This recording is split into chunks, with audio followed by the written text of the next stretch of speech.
Of late, I've been thinking a lot about the true cost of owning stuff, the true cost of ownership of a camera. How much does it actually cost you on a day-to-day basis to own a camera? What is the return on investment on that? And more importantly, how do you calculate that return on investment?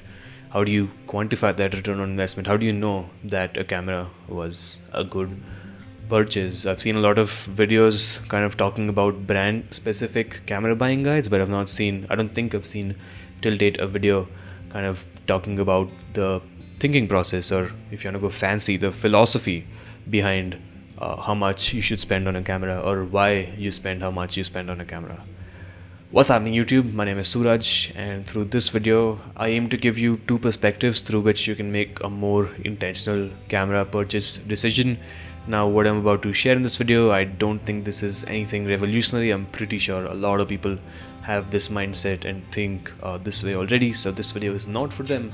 This is for the uninitiated, for the people that may not already be looking at it from this kind of a perspective. Okay, so before you can decide how much you should spend on a camera, I think it's important to ask, are you going to use a camera frequent enough to be able to justify owning it in the first place? There are so many people, and when I say people, I mean professionals, working DPs, cinematographers, who don't even own their own personal camera. They still make do without it. They rent whenever they have to shoot. And there are also many people who own a really good camera but almost never end up using it. Come on, we all know that one person. We all have that one friend who has a really good camera, often better than our own, but he or she almost never uses it. For me personally, I use my camera all the time. Almost everything that I do for work or for leisure almost always has something to do with the camera. It's a hobby, but it's also something I use to make money out of. I'm a student of filmmaking, I make these YouTube videos, and I freelance in photo or video. So almost everything I do kind of comes back to this little machine, the camera. A lot depends on it. So for me, a camera is not just a piece of tech that I buy to satisfy my gear acquisition syndrome, but it's also legitimately a business investment of sorts. I look at it as a business investment, which means that firstly, if I'm going to buy a camera, I need to know that I can make that money back and also generate additional revenue on top of it. So essentially, if I'm going to put my money on a machine, I would spend that money only if I'm certain that it can pay for itself and also make profit for me in the long term. This camera, the Sony A6300, which is sort of my personal camera and my work camera. If you know me, you know this camera. I've used it for the last over 4 years now. I've used it on a lot of different shoots. I've used it to make these YouTube videos. I've used it to shoot short films for college. I've done all sorts of stuff. I've freelanced with it. I've shot stand-up with it. I've even shot an event with it in Thailand. Basically, I've put it through its paces in the last 4 years, and I have been able to make the money back in the process. I think this was about 65k at the time of purchase with the kitlins. And at the time I thought it was a lot of money, which it is, to be fair, but in the world of cameras, relatively speaking, it's not.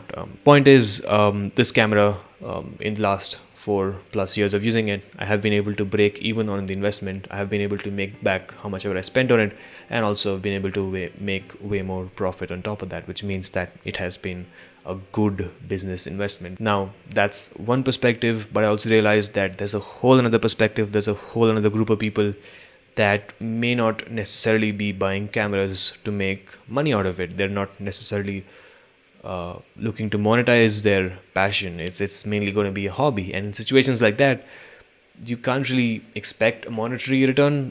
And people like that, they don't intend to even have a monetary return. And in situations like that, I think happiness becomes the return on investment, which I think is a very valid return on investment. And in situations like that, you're not really worried about the monetary returns. Then the question becomes, how much should you really spend on a camera if you're just going to be a hobbyist, if it's just for happiness? And that's a very tricky question to answer. I don't really think you can put a price on happiness. It's different for different people. And to be honest, people buy a lot of dumb shit. People spend money on a lot of dumb stuff anyways. So like, by those standards, I think that a camera is actually not a very bad thing to spend your money on, even if it's just for happiness, even if its value depreciates, because you can do a lot with the camera. And unlike something like, say, a smartphone, it's going to last you a long time, at least 4 or 5 years, and it's going to be really good at the one task it does, which is, take photos or take videos. And in the 4 to 5 years of owning it, you're going to be making a lot of pictures of friends and family. You're going to be taking travel photos, you're going to be taking pictures of special occasions, and that stuff, those photos, those videos are going to live on for generations, or at least for years to come. And that stuff is really valuable, and I think that's a very valid return on investment. It doesn't always have to be monetary. So I guess what I'm trying to get at here, the bottom line is that if you're going to be looking to be a professional, if you're looking at it from a business perspective, you want to be able to break even on that camera purchase. You want to be able to make that money back, and also you want to be able to make more money using that camera. So think about how long it's going to be able to get to that stage. If you're just a beginner and you're going to drop 3, 4, 5 lakhs on a camera, obviously you're not going to be able to get there very fast. That's the first perspective. But then there's also a second group of people for which I talked about the second perspective. And I think these are people who are not necessarily professionals. They are just going to be hobbyists. They are buying a camera to make memories, or because they want to experiment with photography, video, whatever it is. In situations like that, you can't really put a price on the value that you get out of it. You can't really quantify the return on investment. You have to really think about the happiness that you're getting out of it, which again, by the way, I think is a very valid form of ROI. Another thing I kind of like to think about is the cost per day of owning a camera. Now, some of you are probably going to say that this is too much. You're going to look at it and be like, oh, this is too much. You don't have to do this much. Well, I agree. You don't have to. This is just for the kicks and also to kind of put things in perspective. So if you want to calculate the cost per day of owning your camera, it's not very difficult. Just find the cost of your camera and divide that by the number of years you've used it or you think you're going to be using it. So for example, my trusty A6300, it was purchased over 4 years ago for 65,000. So 65,000 divided by 4 years, which is roughly, how much is that? That's 1460 days. 65,000 by 1460, that's literally 45 rupees a day. I think that's a very, very decent, very fair price to own a camera. Like, I would be 100% satisfied even if I didn't make any money back using this camera, because I've used it on a lot of non-work related things. I've used it for these YouTube videos, which sometimes do make me money, but not a lot of times. I've used it for friends and family. I've used it for trips, all that type of stuff. They don't necessarily make me money all the time, but they do add value in other forms, which are, I would argue, way more important than money itself. And bear in mind, the 45 rupees per day was taking into account just 4 years. And I think that this camera is going to be, it's still 100% working, which means that's going to be relevant at least for another while, for 1 or 2 years at least. I don't see myself retiring it anytime soon. It does 4K and all of that, so it's going to be relevant for a while. I might get another camera, but this will still continue to be used, which means that the cost per day of owning it would become even lesser than 45 rupees, which I think is just beautiful.